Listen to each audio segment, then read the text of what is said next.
Most photographers tend to shoot in auto mode. It's easy to use and you will always have a proper exposed image. But if you want to have more control over your image, auto mode doesn't let you do that. If you want to manually expose your image, you have 3 settings you can choose from: Aperture, Shutter Speed and ISO. If you want to know what exactly these 3 are, you should watch this video.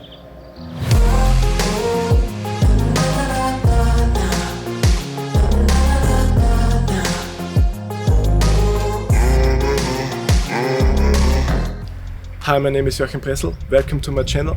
If you like to support me, hit the like button and leave a comment. And most importantly, don't forget to subscribe. As I said before, if you want to expose your image manually, you have 3 settings you can change. Let's start with the aperture.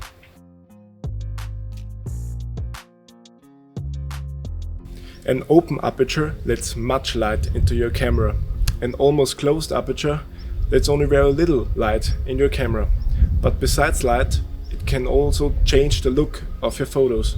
An open aperture creates a very much blur in the background and foreground. Almost closed aperture creates no blur at all. Here are some examples. You can clearly see the changes in the background and foreground in the light from these 3 pictures. On the left there is the picture with a very much open aperture, and on the right is the picture with the most closed aperture.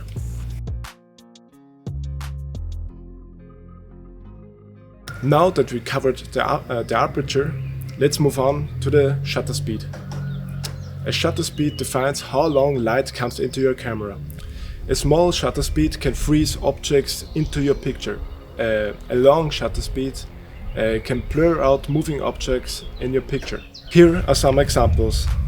On the left there's a picture with a small shutter speed, and on the right is the picture with the long shutter speed. The shutter speed can create amazing effects on water and clouds, and also cars and many more. It's a great way to really bring your images to the next level. So last on the list is ISO. ISO defines how sensitive your camera sensor is to light.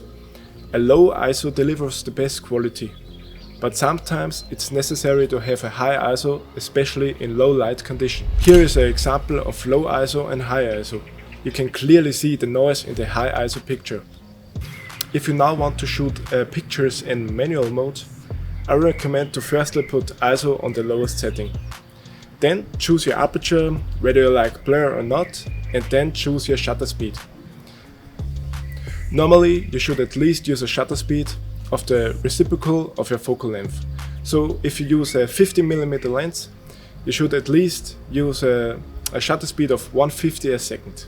Now, if the image is still too dark, you can still use a higher ISO setting.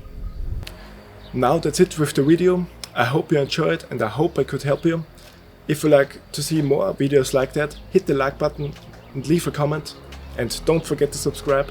See you in the next video. Bye.